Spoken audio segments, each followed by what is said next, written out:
Good morning, YouTube family. It's crazy to think that I started this channel a year and a half to 2 years ago, right when stocks were tanking, when inflation was going higher and the Fed was raising rates. I wanted to start my channel then because I knew that's when you can make some money, right? In a bear market, you don't know it at the time, as they say, but that's when you want to be buying and dollar cost averaging. And anyone that bought in 2022 or 2023 up till early December is doing well right now, okay? And that's why now that we're back to all-time highs, which is crazy, I did not think we would get there within a year and a half, but we did. That just shows the resilience of the US stock market, okay?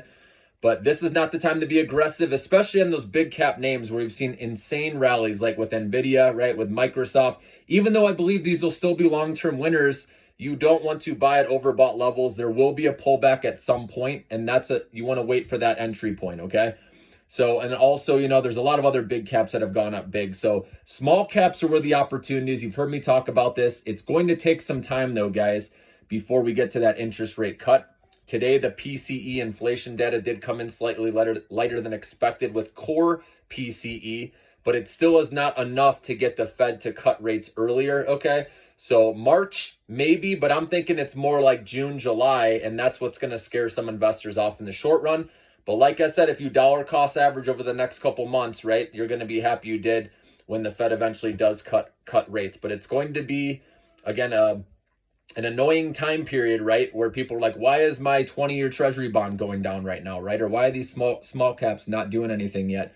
And that's going to shake the tree and get investors out of it. But remember, if you hold on, right, and you're just slowly are buying dollar cost averaging into these, you're going to be very happy down the road because, like I said, these are the ones that are undervalued, right, that have the most room to gain because they haven't really done anything in the last 5 years, okay? And they did officially break out in 2023, and now they're consolidating, and I think it's getting ready for the next leg higher in the second half of this year, okay? But you got to be patient, but that's where the big money can be made exponential returns, again, with those small caps because starting off a small level, a small market cap, right? Just keep reminding yourself, even if 5 of them that you pick go out of business, but one goes up 10x, you're up 400%, okay? So if you do the same amount, of money in each one. So remember to look at it that way, but be patient. You don't even have to do anything right now if you don't want to. Wait for great opportunities to come your way. Remember, we have a lot of earnings reports coming out, and you could catch a sell-off where you can get in at a better entry point with a lot of these stocks. Again, personally, I'm focusing on the small cap AI stocks for the most part. That's where, again, the highest compound annual growth rate, remember, is expected with the AI industry. And I wanted to say thank you guys for all the subscribers along the way, and share your story below if you can. I want to hear anyone that bought any of my recommendations over the last year and a half or two when I started this channel.